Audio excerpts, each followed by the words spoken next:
Good afternoon. Welcome to the September 2022 Executive Committee meeting of the Board of Education Retirement System. It's Thursday, September 22nd, and the time is 1:06 p.m.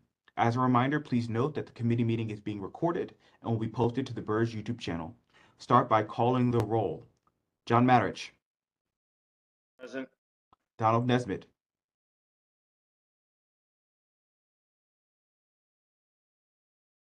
Donald I'm Nesbitt. present. Oh, I'm, perfect. I'm present. All I right, perfect. couldn't unmute myself for some reason. No worries, no worries. Thomas Shepard. Present.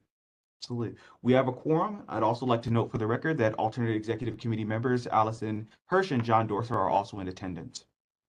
The first item of business is to consider the minutes from the August 22nd, the August 2022 executive committee meeting, a summary of which was included in your packets.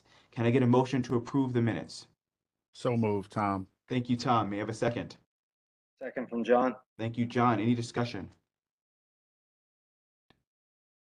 All those in favor, please say aye. Aye, Tom. Aye, John. Aye, Donald. Thank you. Any opposed?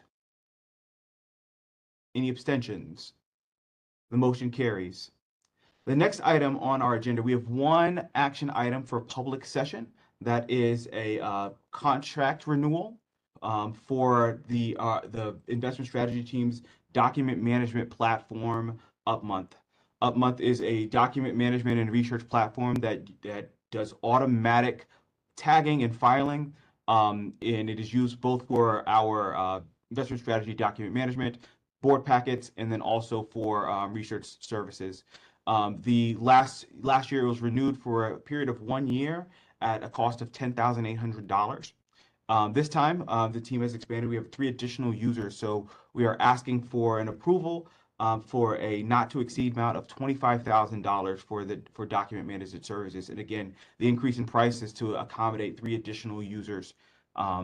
This is something we've used for the past 2 years. We are still comfortable going year to year for this.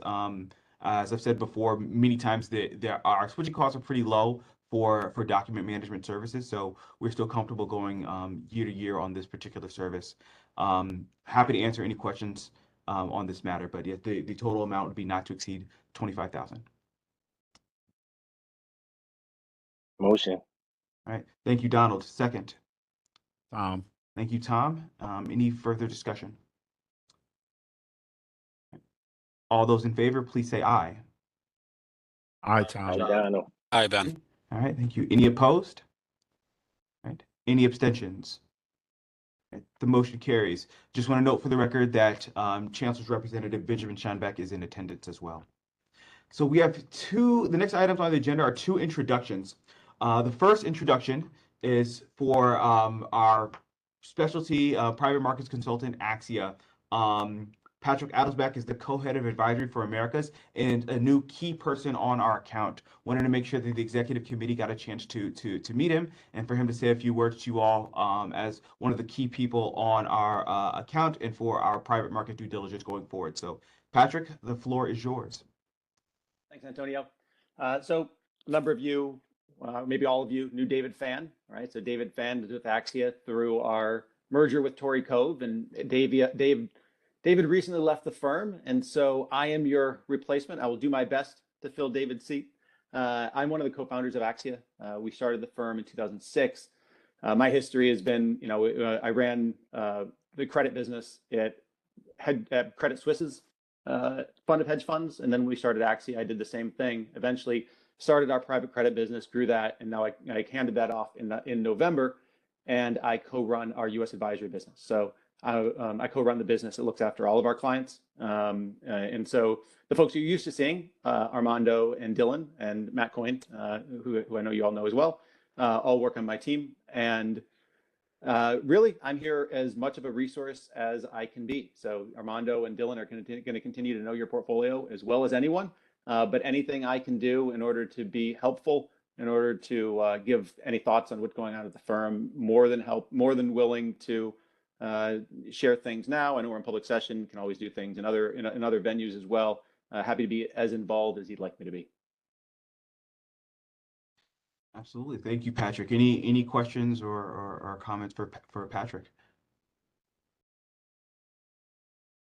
This is Tom. I just wanted to say, Patrick, thank you for joining us. Axia has been a great partner of ours, and we look forward to working with you. Thanks, man. We're not allowed to say we have favorite clients, but you know. We know in our heart. Appreciate it. Thank you. All right, perfect. Well, thank you, Patrick. If you're able to stick around for a bit for the other sessions, but otherwise you have to jump. That's all good too. We look forward to working with you, and thank you for presenting and being here today. Thanks all. One more introduction, and the folks on this call did get a chance to meet Steve for a minute during our long board meeting on Tuesday. But given the significant investment authority that the executive committee has, I think it was really important to have Steve Meyer, the new chief investment officer for the Bureau of Asset Management, in attendance to give additional introduction for the folks on this call who do have decision-making authority over much of the investment portfolio, in addition to giving a performance presentation similar to you give to the other systems. So happy to have him, Steve Meyer. The floor is yours. Great, Antonio. Thank you very much. Well, like I said, I met a number of you the other day on virtually through Zoom. It's a pleasure to be here. It's nice to meet everyone. I'm looking forward to working and serving the board, the BERS trustees as effectively as I can going forward. We've got a number of good things that are going on within the Bureau of Asset Management, and again, I'm looking to further the collaboration between the good folks at BERS as well as the trustees on this call. So I'm a resource. I've been in the markets as an institutional investor for over 38 years now.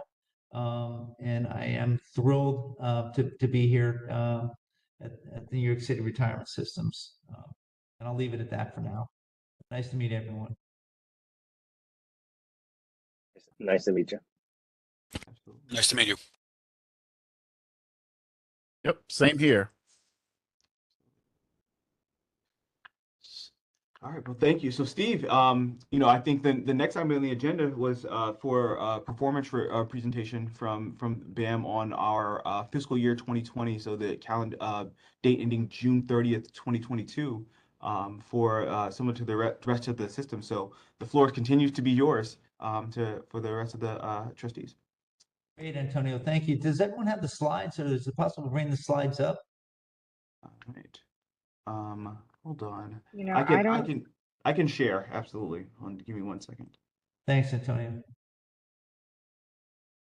Well, maybe while Antonio's queuing up the slides, just a couple of remarks before I actually get into the BERS portfolio performance. It's obviously been a very challenging first half of 2022, both from an economic standpoint as well as from a markets perspective, and that's here and around the world.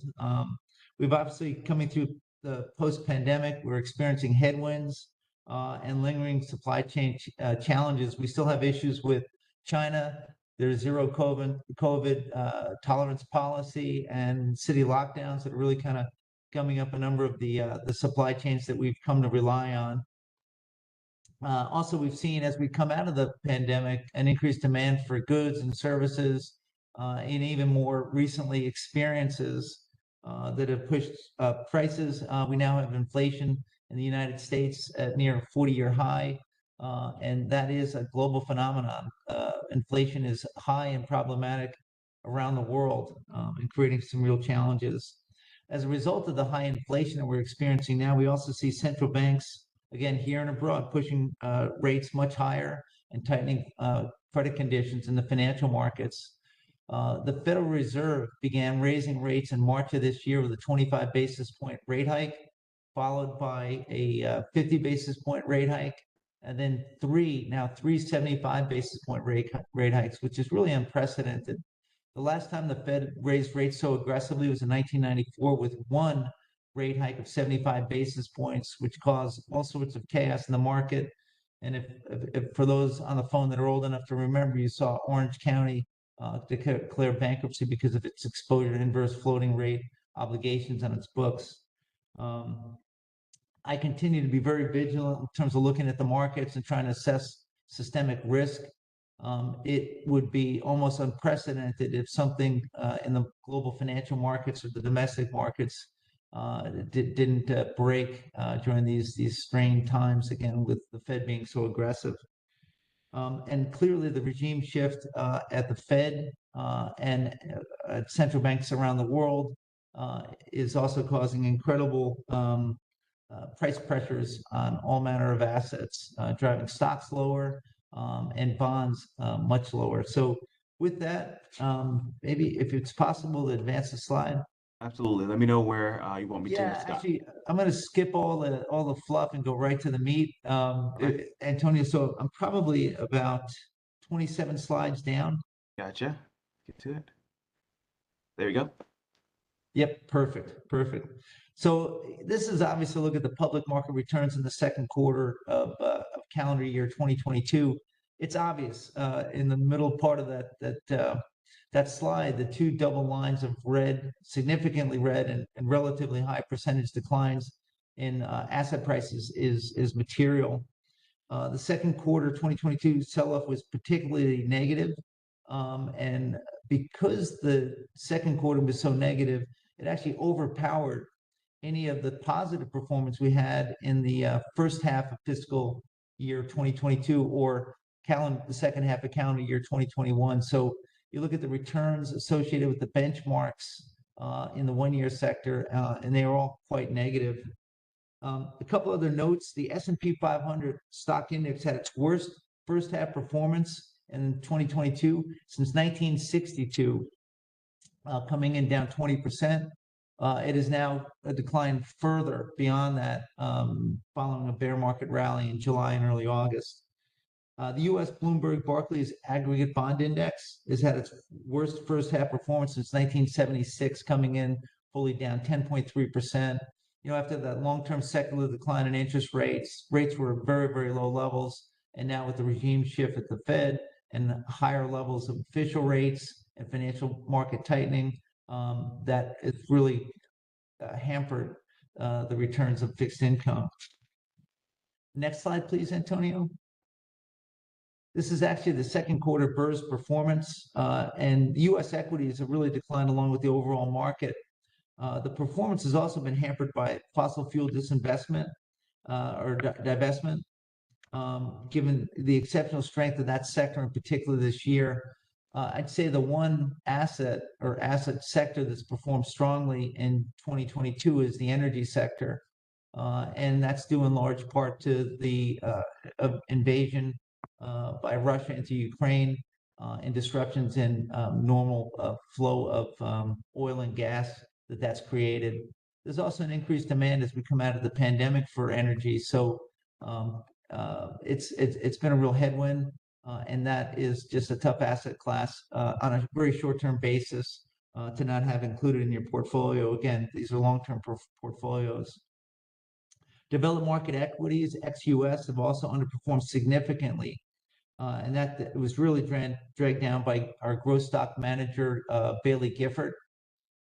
We still have confidence in their ability to manage those assets. They are high conviction, high concentrated portfolios with a focus on mostly tech and growth. The performance has been really, really quite negative. Having said that, during the bear market rally in July and early August, they outperformed the index by 5 percentage points. So we still have confidence in their ability and the strategy. It has just been an area, again, growth in tech on an international basis that has been really hurt by the recent sell-off. Fixed income, as you can see on the chart, has performed largely in line with the market, down significantly in the one-year sector, and particularly down to 10.3%. On the next slide, these are our official final numbers for your portfolio. On the upper part of the chart, you can see that we've got our private assets, which have performed actually quite strongly. That's certainly a silver lining in this market disruption in these challenging times that we've experienced. And you can see here that the private market assets have outperformed, certainly in 1 year, significantly, but in every time cohort that's reflected here since inception. So really a great asset class to be in, and the performance relative to the benchmarks has been very powerful. On the lower chart, those are the official final numbers actually for the portfolios for the second quarter of 2022 and for the full fiscal year. I think the good news, if there is good news, and a negative return of 9.2% for the BERS plan, is that it did outperform its policy target benchmark by 70 basis points. And in the one-year sector, unfortunately, we actually underperformed that target policy weighted benchmark by 70 basis points. The 70 basis points of outperformance this year is reflected on the next page. And you can see the breakdown on the next slide. It's actually 74 basis points for rounding. 39 basis points of that was really driven by over and under allocations to different sectors. For example, as a general matter, we were slightly overweight in private equity in the first half of the year and slightly underweight public equity, which certainly drove a little bit of additional performance at the margin. And on the far right-hand side, you can see the selection effect. That was alpha and investment manager selection that contributed 35 basis points in outperformance, again, relative to that market benchmark and relative to a very challenging year. So negative returns, but slight outperformance relative to that policy target benchmark. On the next slide, Antonio. Thank you. Here you can see both the developed and emerging market equity performance relative to the benchmark up top. And in the one-year space, the world ex-US is actually underperformed its benchmark by over 1,300 basis points. And again, that's largely driven by Bailey Gifford. Again, that active manager that focuses on tech and growth stocks. Same story with emerging markets. We've had some underperformance there, and that has more to do with active bets that some of the investment managers have made, particularly JP Morgan in the case of emerging markets. In the fixed income space, the performance has been largely in line with the market. You can see there's slight deviations in performance relative to those custom structured index for core fixed income. Inflation-linked notes have underperformed as well and delivered a little bit of a negative return relative to the benchmark. More positively in the high yield sector, you can see that generally we've had outperformance in one quarter and 1, 3, and 5 fiscal year trailing returns. And that has to do more recently with our investment managers. They're all active, being more defensive going into this year, and they're continuing to be defensively positioned in the market. On the bottom of that slide, that's actually the total BERS performance relative to its policy benchmark. And again, that includes both private and public markets. And again, there's that 74 basis points of outperformance in one quarter, 71 basis points full year. But more importantly, if you look at over 3 and 5 years, it's delivered positive performance for the plan beneficiaries and participants. And the next slide, Antonio, if you would. Mm-hmm. These are actually private market performance by asset class. They've been consistently strong, pretty much across the board. A little bit of a give back on the private real estate non-core opportunistic, underperforming that benchmark, which has an additional 200 basis point hurdle. But as a general matter, in the one-year sector, look at private equity outperforming by 1,860 basis points and consistently outperforming in all-time cohorts since inception. So again, private market assets have really powered the yield and provided some really terrific diversification benefits for the portfolio. It's important to note, however, that the private markets are subject to a 3-month lag in terms of mark-to-market or mark-to-model. We're just starting to get a better sense for where the numbers are coming in for the end of June. And as a general matter, if you look at public market equities down 16% or so, private market equities are down. Right now, we've got about 70% of our private GPs reporting, and we're down about 3.3%. So again, strong relative performance in private relative to public.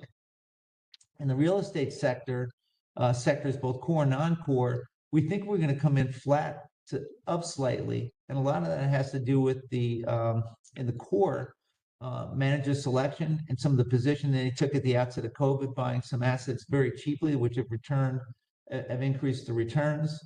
And in the core plus, we actually have a number of those rental properties. For example, the rents are increasing, although the prices may be down, so we're pretty much flat there. Initially, I thought that we'd be coming in low single digits on the negative side in real estate. It turns out it's going to be coming in low single digits on the upside in real estate. And infrastructure is looking to deliver slightly positive returns as well. So good news on that front. On the next slide, this is just an overview of the rebalancing activities in the second quarter of calendar year 2022. Here we were raising some cash. You can see that on the upper right-hand side, 110 million at the end of the quarter. And that was really to meet pension payments and outflows.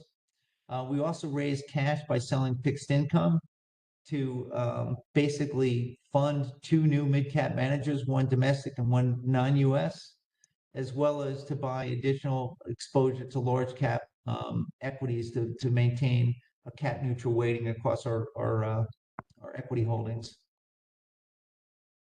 Next slide. Again, these are the over and under and overweights relative to, again, the policies. And you can see on the far right-hand side, again, I mentioned we'd raised cash at the end of the second quarter, reflected there. But everything else was pretty much in tolerance with the plus or minus 2% around the targets. The 2.6% decline in treasuries relative to the target was basically we sold treasuries to raise money to generate cash, and cash has a zero target. So, but again, in pretty good shape across the board there. And that's it. I'm hoping there are questions. Any questions about anything I covered or anything that I didn't cover? Yeah, hi, this is Tom. So, Hey, Tom. I guess the question I have is understanding the challenging environment we're in. Like you were talking about rate hikes, for example, and I know the Fed did a 75 BP hike just yesterday. Yep, Wednesday. Yep. And so I guess the question I have is, and maybe this might be more of an actuarial type of question, right? But how long can we assume that we're going to be in this kind of challenging place, right? Because we are, it seems like what we're doing is kind of protecting ourselves from losses, right? Yeah. So I'm curious to know, do you have any expectation for how long we could expect or should plan on being kind of overly defensive, if you will? Yeah. So Tom, that's an excellent question. And I don't know that you're gonna love my answer, but I actually think that the market's in for more pain for the next couple quarters, next 2, 3, maybe 4 quarters. The Fed, you're right, they raised rates 75 basis point yesterday. They also clearly indicated they're going to continue to raise rates to a neutral. It's considered a neutral rate. And the Fed dot plot yesterday, not to get too technical, but it's looking at a 4.6% Fed funds rate at the end of 2023. So that right now we're up 300 basis points for the year. That means that significantly more tightening has to get done this year and the early part of next year. The Fed Chair Powell has also been very clear that he's going to maintain rates higher for longer.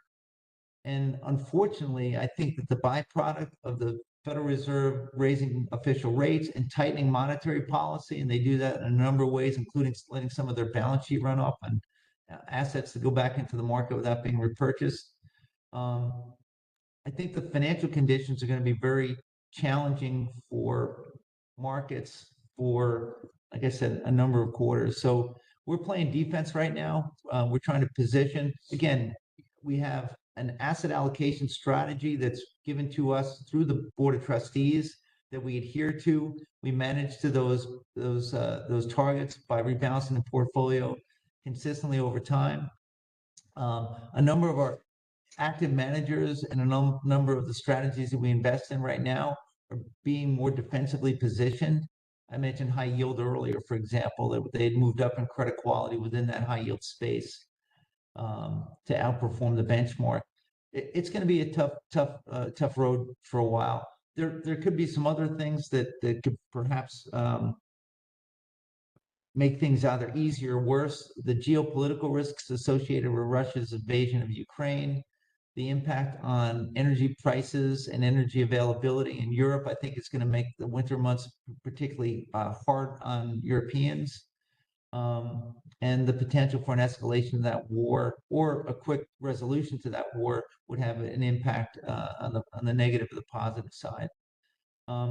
We also have China that continues to go through that process of having a zero COVID tolerance policy that has resulted and continues to result in lockdowns. There's one city right now that's locked down, 21 million people with significant manufacturing capabilities that are right now hampered. So that increase in geopolitical risk, the impact on oil prices driving inflation higher. It's going to be in the central banks, and it's not just the Federal Reserve, it's the European Central Bank, the Bank of England, and others that have raised rates pretty significantly.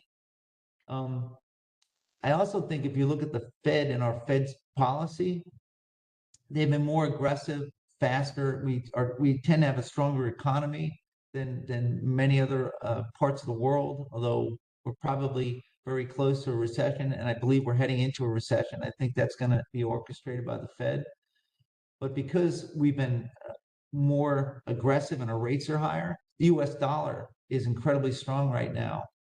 And why that matters to us, Tom, is the fact that it hampers when we repatriate, or large companies that do business abroad bring back those earnings, they bring them back into dollars, which are more expensive. So it's a drag on earnings for those companies, which will hurt the stock price. It also hurts our competitiveness in terms of selling our products abroad because they become more expensive when they're translated into local currency. The good news is it provides a little bit of a tailwind for the Fed, and that because we're no longer importing inflation, our dollar is more stronger than the other currencies. When we buy goods and services from abroad, they tend to be slightly lower in price, which helps on the inflation front. So that's an incredibly long-winded answer. It's probably a word salad of concepts, but to answer your question, I think we're in for kind of a rough ride for the next few quarters. Yeah. No, thank you. Not word salad at all, right? But I think the other part to this for me is, when we talk about, a couple of quarters or a few quarters, to me, I view that as short term, right? And I guess my second question, because I know long term is a little harder to predict. But would you have any kind of longer term outlook? How long? I'm not being flippant. I would generally suggest maybe between 1 and 3 years. Yeah. So I think in the 1 to 3 year space, I think a couple things are going to happen. I think we're probably going to go in a recession here. I suspect there's going to be continued strain on the global economy as well, which isn't great for stocks or bonds. Eventually, if inflation comes down and central banks can start easing monetary policy and reducing rates, that can help power the return in fixed income. I think it's going to be a challenging couple of years. And if you look at the response to COVID early on, I think it was appropriate. It was also unprecedented in terms of zero rates and incredible amounts of balance sheet expansion and fiscal policy support to again bring that economy back from the brink. We're paying for that now. That we're paying for, there's too much money potentially in the system, that financial conditions were easy for too long, and that had an impact in elevating asset prices around the world, both in public and private markets. So I wish I could give you a better answer, a better outlook, but I think it's going to be challenging for a while. I suspect, Tom, there's probably a little bit of you asking about that lost decade, that chart that shows that there have been periods, prolonged periods. The most recent one, well, I'd say the most significant one in my lifetime was 1966 to 1982. For 16 years, you had basically the Dow ended up lower than where it started out in 1966. It's called the lost decade, but obviously it's more than a decade. I'm not foreseeing that because I still think there's some more positive things going on in terms of energy transition around the world and innovation and hopefully an acceleration of innovation. So I'm bullish long term, but I'm very, very cautious in the next 1 to 3 years in terms of my expectations around returns. Thank you. I appreciate it. So, Thank you.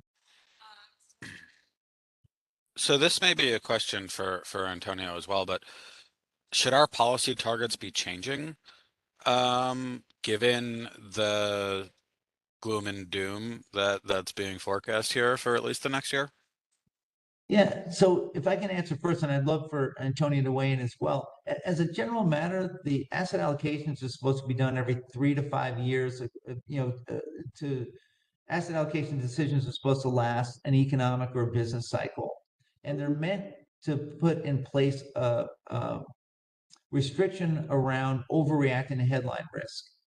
And again, we're at a place now where I think, as a general matter, you want to have a broad portfolio that'll provide return over time. And when I think long term, I'm thinking more 10 years than 1 to 3 years. And again, if I look at the policy and the target asset allocations right now, I think they're appropriate for 10 years out. Unfortunately, when you have a market like this where correlations go up and equities sell off and bonds sell off at the same time, there's really nowhere to hide. And as a large pension fund and a large pension manager, we're going to always have some exposure to the markets. We always have exposure to the markets, whether we like it or not.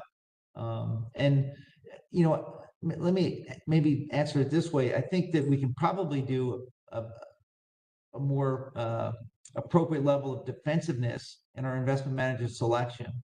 We've talked to a number of investment managers in the private market side that have actually stated that they're concerned about certain things in the markets and then pricing, and they're becoming more cautious, more defensive, using less leverage, trying to move up in capital structure in the deals that they're doing for protections and negotiating, say, higher protected covenants and bond deals.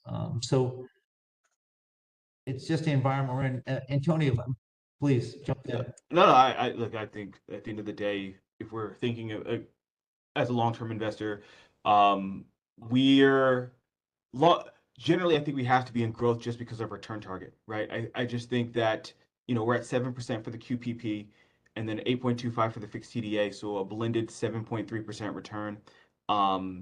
And given, I mean, our pro forma liabilities have been growing about 4% a year. So from that perspective, I do think that we have to maintain our tilt to growth and kind of generally that we just have to ride these things out. In one way, and this is something that Ben, you might not have seen yet. If you look at our cash flows, they are projected to drop to almost nothing in 2030.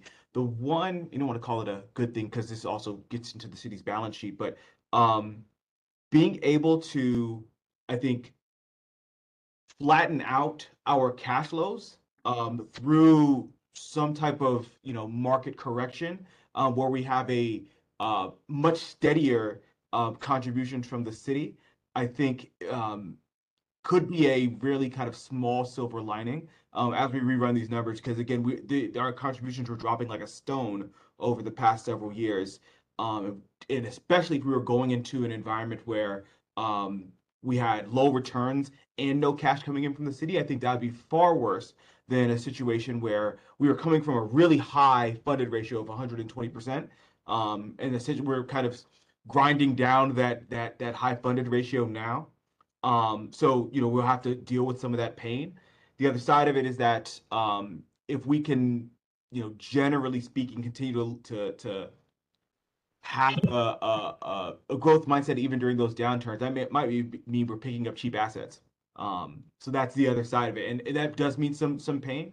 But I think it also over time, I think our general performance is predicated on having a significant portion of our assets exposed to growth and the volatility that it entails. Understood. Yeah. Benjamin, if I just make one more comment, I mean, now's the time where things are really uncertain and volatility is up, and there's concerns about a recession and the geopolitical risks are enhanced as well. Now's the time where you want to be deploying capital, where you want to be consistently investing in, say, the private markets, and picking up these opportunities as prices come down. So I think it's steady as she goes. Even though that you may have some choppiness in terms of the return stream, that over time I still think it's higher, and will deliver wealth, again, to support the payments to your beneficiaries and your participants. Hi, this is Tom. I do have a kind of follow-up to the question that Ben asked, right? Because I wonder if when we made our when the trustees kind of sat back and determined what our investment policy would be like, did we consider that policy in kind of a pre-COVID environment, right? And with the reality being different now, right? I do wonder if taking a look at that longer term policy in an environment that has changed significantly because of this pandemic, right? There may be things that we considered in terms of growth or what have you, that are altered significantly because of the impacts of this global pandemic on markets and investment environments. So I wonder if it does make sense to take a look, or even if it's just to review our policy, our investment policy, to make sure that it aligns with the reality that we find ourselves in now.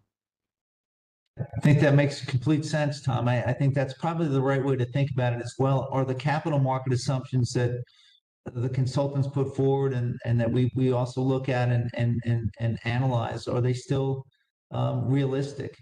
And if they or have they simply changed based on what's gone on in the last year? You're right, these are kind of unprecedented times. These are very challenging times. And I think it's probably a healthy exercise to go through.